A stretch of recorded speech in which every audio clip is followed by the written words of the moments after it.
I was pretty confused about E equals MC squared. Some things didn't make sense. I got some comments from viewers. They made me a little smarter. Then I went out and I did some more looking around and I found a really good YouTube video that answers a whole bunch of stuff. So, all I can offer, other than just showing you what the YouTube video is talk about it in my own quirky way. And if you like to hear things in my own quirky way, then this will work for you. Okay, we're going to go through this using some of the symbology and the methodology, I should say, for this one. Now, the narrator of this one is very good. He's got a British accent and he goes pretty fast. So maybe it's better if you just watch the video, but I so that I understand it, I'm going to go through this myself with you. Okay, force times distance is work. And one way to look at this is to say that it is the definite integral of x1 to x2, meaning you're moving from x1 position to x2, and that's going to give you the distance. Force by itself is not going to be so good for us, so we're going to put it in the form of the change of momentum with respect to time, which is actually what Newton came up with. So again, this is going to be work, so all we did is replace the force with the change in momentum with respect to time. Now, momentum is mass times velocity. So here's one way of expressing that is mass times velocity, where we're looking at x with respect to t0. Now, what's t0? Well, t0 is going to be the time frame of the observer. But remember, this thing is moving, and sometimes it gets moving real fast so that the time actually changes. Same way that we did with relativistic time and showing that it really wasn't a constant. So, what kind of magic is going on here? We're going through mass times dx over dt, where dt is the relativistic time, and then we've got dt over dt zero. And the reason that we're doing this is so that we can derive this particular value, dt over dt zero. Well, relativistic time with respect to observer's time or rest time, one way to think about that is this gamma function. And this gamma function has shown up in our other equations as 1 over 1 minus v squared over c squared.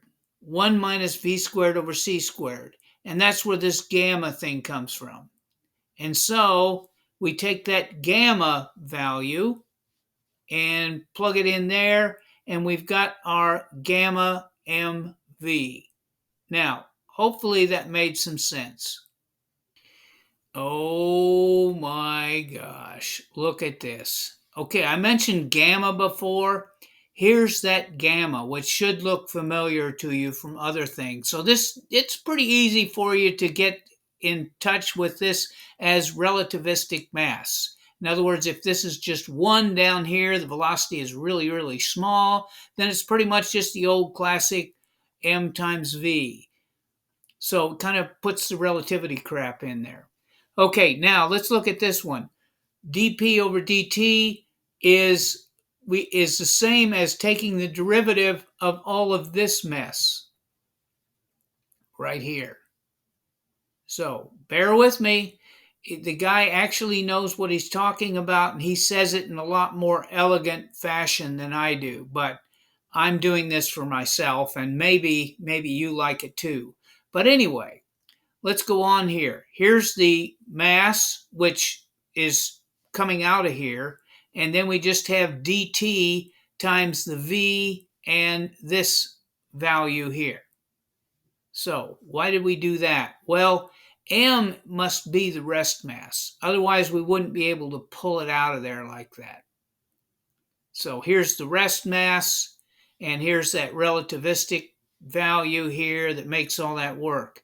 Now, here's the magic rule down here in a nice blue box. So at least he justifies how he's doing stuff. So if you're taking the derivative, or you're taking this derivative of these two things multiplied together, that's how they all break out. So here's what he did.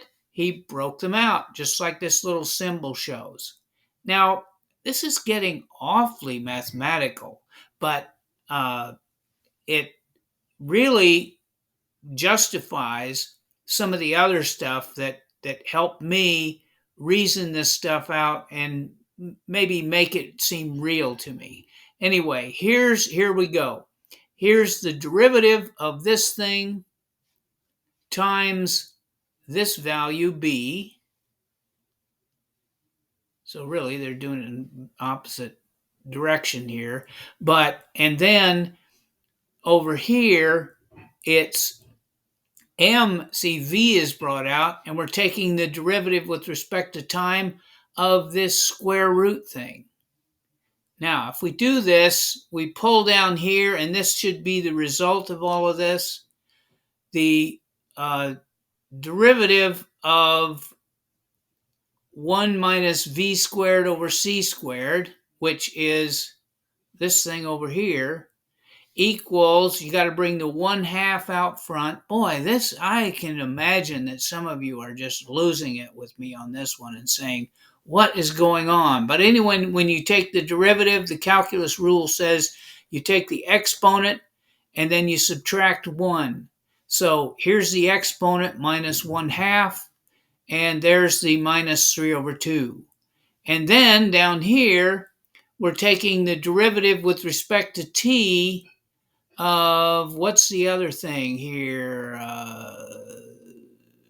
Derivative with respect to t of v squared over c squared. What's going on there? Let's see. Oh, I see. They're just expanding it out. They're just expanding it out. So we took the derivative of this thing over here.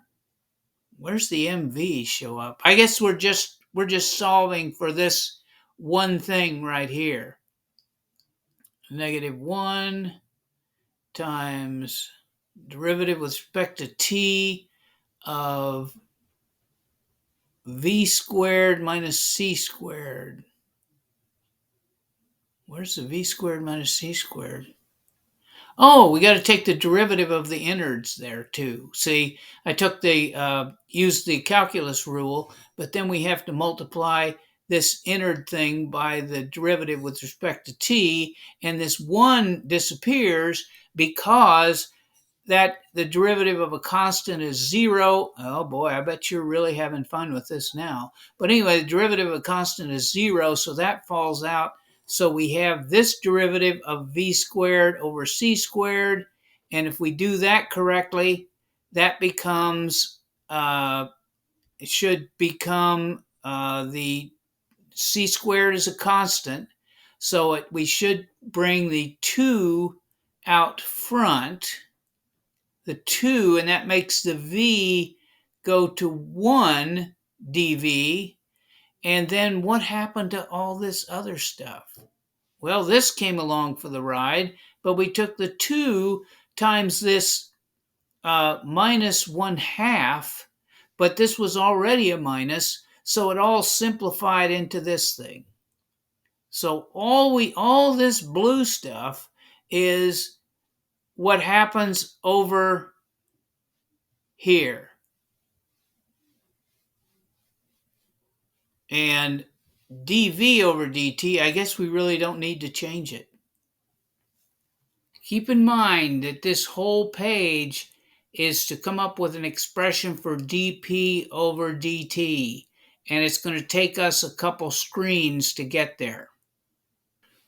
dp over dt. Where are we going with this? The guy really has a good does a good job of this, but it's definitely hard to follow. So let me see if I can piece together this 3/2. You might have remembered that from before, and the mv squared, that might have been. If you go back and watch that, you can catch up on what that's all about. And then this guy right here. So what's he doing? Well, pulling m out of there,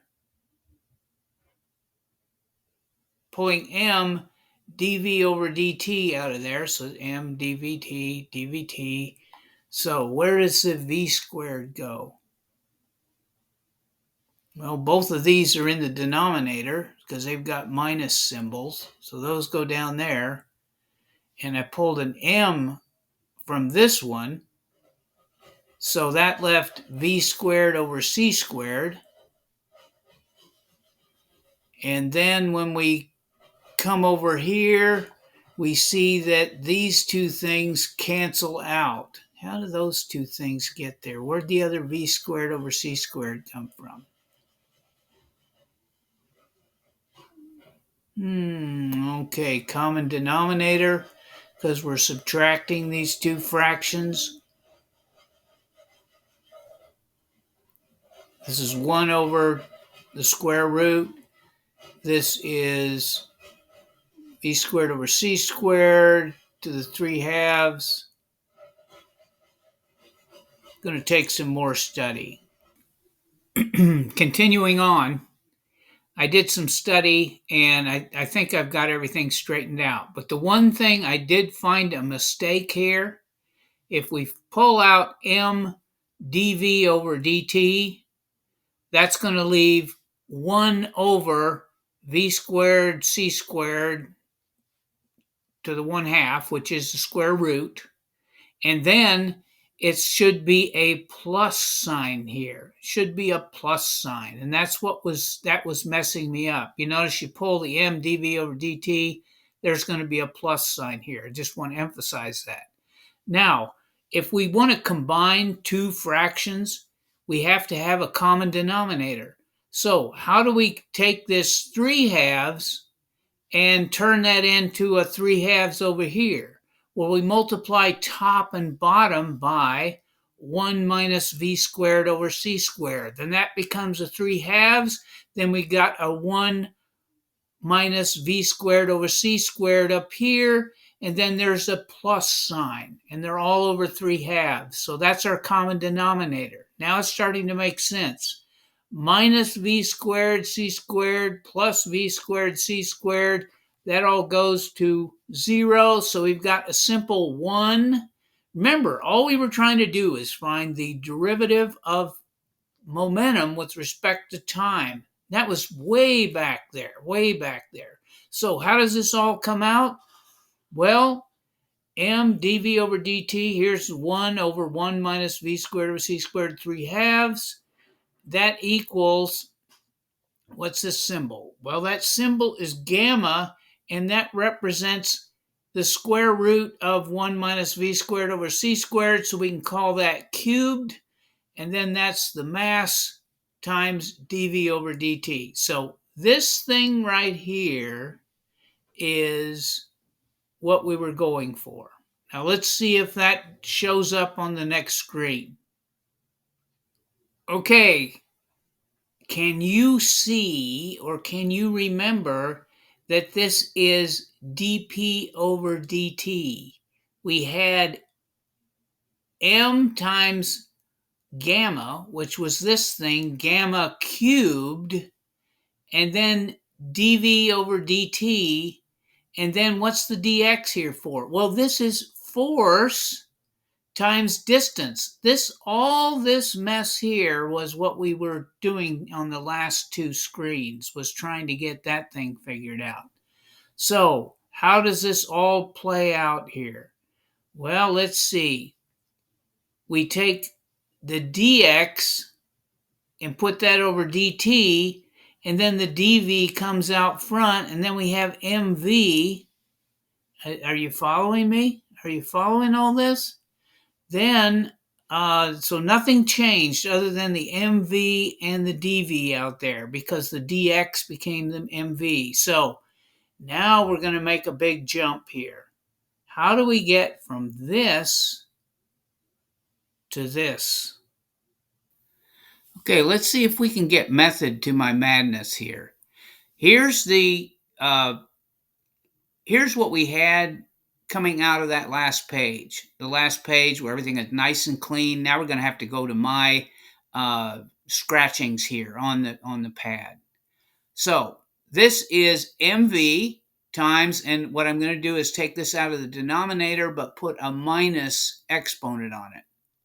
Now I'm going to come over here and pull the m out because the rest mass is going to be a constant.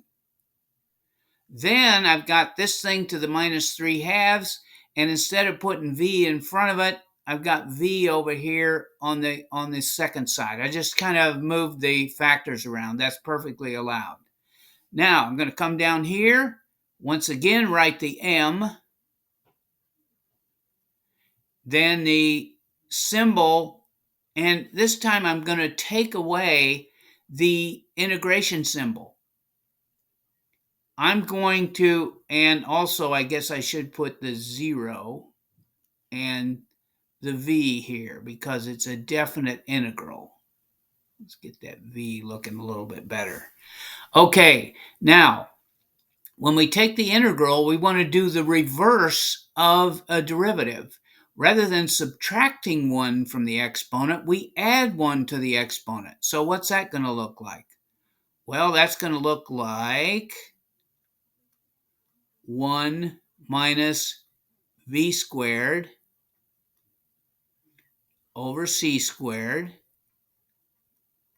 And instead of minus 3/2, it's going to be to the minus 1/2. And I'm going to multiply this thing times minus 2. In other words, that's the same as minus 1/2 over minus 1/2, which is the way that the magical system works. And so I'm going to multiply this thing times a minus 2 to make that work right.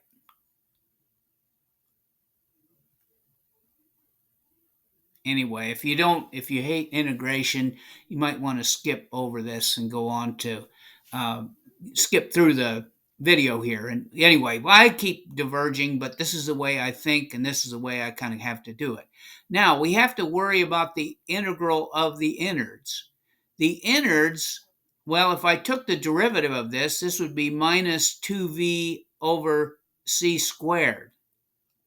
So what I'm going to do is invert those two so that when I do take the derivative, they cancel out so that we get all the way back to this nice little thing over here. Now, let's see. I don't want to forget about the v over here.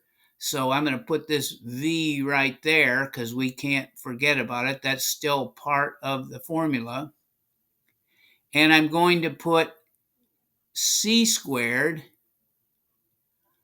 over minus 2v for the integral. Now, let's test this. If I took the derivative of this thing, 1 minus v squared over c squared to the minus 1/2, I would take the minus 1/2 out front. That would get rid of the 2. And this would go to minus 3/2, so it's starting to look like that thing up there. And then I take the derivative of this, minus 2v over c squared. Then I've got minus 2v here over c squared, and everything balances out, and then it comes back to looking like this nice thing up here. This guy right there. So let's see if we can cancel stuff out. Here's my integral. And this disappears. This disappears. And I'm left with c squared. So let me go back to the blue, and then that equals m times c squared over 1 minus v squared over c squared. Whoop, take the square root, because that's the minus 1/2. So notice here, mc squared. That looks different. Now, if I evaluate this thing at v and subtract it evaluated at, here, let me put the little symbol here. Put a straight line and say this has to be evaluated at v and then evaluated at 0. So what does that look like? Well, that looks like the v, we've already got the v plugged in here. That's going to be mc squared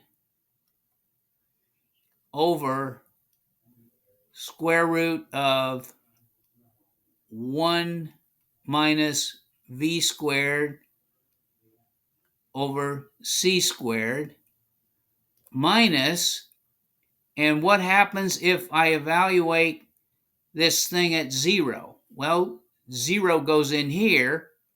1 minus 0 is 1. Square root of 1 is 1. So that just becomes mc squared. And this is how we got from this one to this one. All right. On the last one, you couldn't see my cursor very well. Now I got the cursor back. Anyway, this is what we just came from. This is where we just came from. And there's a thing down here where we can call gamma. Sometimes they take this thing and just call it gamma. So this doesn't really add anything, I don't think, to this whole idea.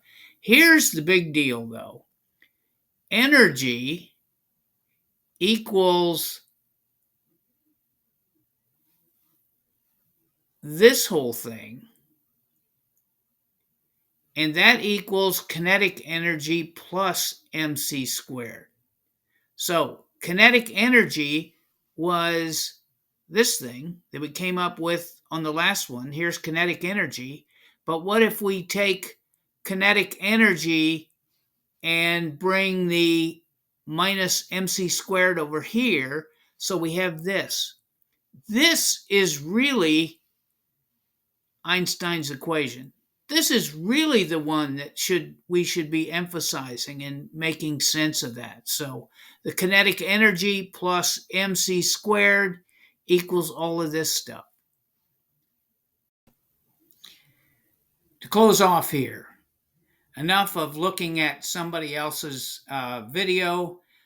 Definitely go watch that video, because towards the end he does talk about how some large energies can occur from atomic and even larger interactions. Hope you like it. Please watch the video, comment if whatever you want to say.